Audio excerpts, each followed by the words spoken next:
Good afternoon, guys. Figured it was time for a timber frame pond update, see how things are going. And as you can see, it's a little bit green. We have a very healthy aquatic system here. In fact, the only plant that really doesn't look like it's doing real well is this bloody dock, and it's done so well other places. I'm not sure what the problem is. It is getting hit by a lot of pest pressure, but it's just not thriving. That's why it's being hit by pest pressure. They even got little sprigs of watercress coming up in the same pot, probably some that filled down there. But other than that, things are looking good. I want to talk to you a little bit about what we're doing here and why. I mean, number one, again, remember, this is primarily a fish-based system. Now, the bad news is that the best time to view fish here, there's a little guy there and some minnows, is really in the evening. They get really relaxed, they come up and they cruise around, but you know, the video doesn't really come out that good during that time. So unfortunately, at least for now, your fish viewing will be limited, but there's a bunch of them in there. There's some catfish, a bunch of perch. There's even a golden shiner that recently came into my possession. Let's talk a little bit about the plants. This is a mint bed that, remember, this system's only like a month and a half old now that I got this installed. And this was all just started with sprigs of mint. This is a variety of mint it's unknown.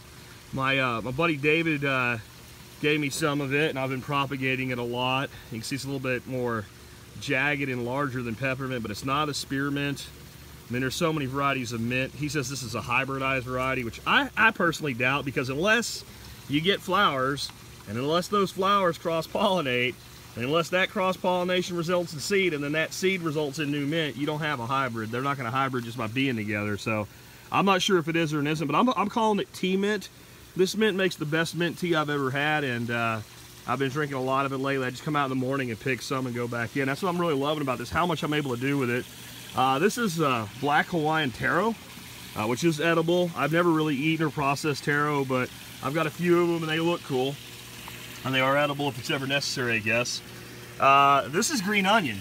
And this is just every time we buy or use green onions that we've grown, I just take the heads and stick them in this pot and let them grow back, and we reuse them. Same thing here with garlic. Those are like garlic chives basically, but it's actually real garlic. All I do is take the small cloves of garlic from the center that aren't worth chopping up, and I throw them in my ebb and flow beds and they grow. Coming over here, I expect we'll get a pretty good yield this year. That's all water chestnut there, and that whole thing will probably be full of water chestnuts when we harvest this year. The ebb and flow beds here again are primarily just filtration for the system, so I got more of David's mint going here. And in the end, that's probably pretty much what they'll all be. Here's some green onion done another way. Again, just throw the green onion tips in an ebb and flow bed and they just start growing. More mint, water poppy growing here. I mean, you can just see it's just a very healthy system. There's some sweet potato vine. That's a Osaka purple sweet potato. Just a slip I pulled off some of my production, popped it down in there. There's dwarf cattail. And yeah, you can eat cattails, but I grow these primarily as a good biofilter, and I just think they look cool. Now these are dwarf ones. None of them have any heads on them right now, but they put like little heads on them, so they look like a little big corn dog. They look a little bitty like a cocktail corn dog or something. And then this is like one of my favorite plants I started growing this year. This is Ihimaera Aquatica. You often hear Jeff Lott discuss this plant. It's also known as Thai water spinach, Chinese water spinach, and about any other Asian country's water spinach. They're all quite proud of it. And I've learned a lot about it this year. I've grown it in ebb and flow beds, including ones with a lot more going on than these guys here, because this has got so much water to so little bed, you just really can't balance it as a true aquaponic system. And I've grown it in pots, just sitting in the water. And what I've learned is whether it's a pot or whether it's an ebb and flow bed, you get your best results when these vines, like you can see here, these smaller ones, right? When this vine grows to the point where it goes down into water and it's got both, and that's how this plant grows in nature. It's a member of the sweet potato family, really good to eat. But when it's into some sort of substrate and then touching the water and rooting, that's when you get these huge stems, and the stems are quite good to eat. You can see the roots forming on that stem down there. And what I do is I might eat this one tonight. I'll cut that off like right down here where the stem is thick. It'll grow back. And I'll pull all the leaves off, you know, and 3 or 4 stems like this will give you a lot. Pull all the leaves off and set them aside. I chop the stem up in pieces about that long right there. And mostly I do stir fries with it. And what I'll do is I'll fry the stems first because they're a little bit harder, they take longer to cook. They come out kind of the consistency of a nicely cooked green bean, but they have their own unique flavor. And then the leaves, you just wilt those down. That just takes a couple seconds. And they don't taste a lot like spinach when they're raw. It's okay raw. I've had some in salads and it's okay mixed with other greens, but it's not something you'd want to sit down and eat a bowl of this stuff. But when you saute this, it tastes identical to spinach to me. I mean, other than the shape, I really couldn't, determine them apart. And this is a plant that I was really happy to find out is now legal for us to grow in Texas. It was on the banned list for a long time because they were afraid it could become a problem as an invasive plant. Of course, the Asian immigrants down in Houston and whatnot kept growing it for the last 30 years.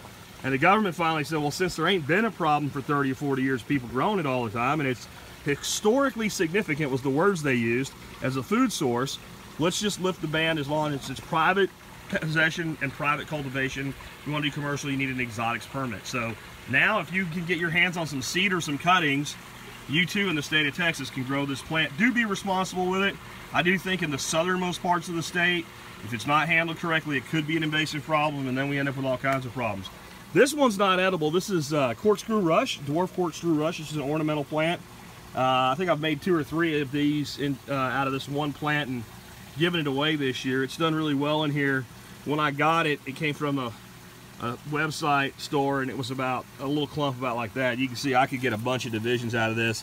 This would be a good one for water gardens as far as a monetary yield, because the little versions of this plant sell for like 15 bucks. So, you can have a little profit center there. So that's how everything's going. There's one of the goldfish down there. Maybe you can see them a little bit better because they're nice and pretty. I'll put some koi in here.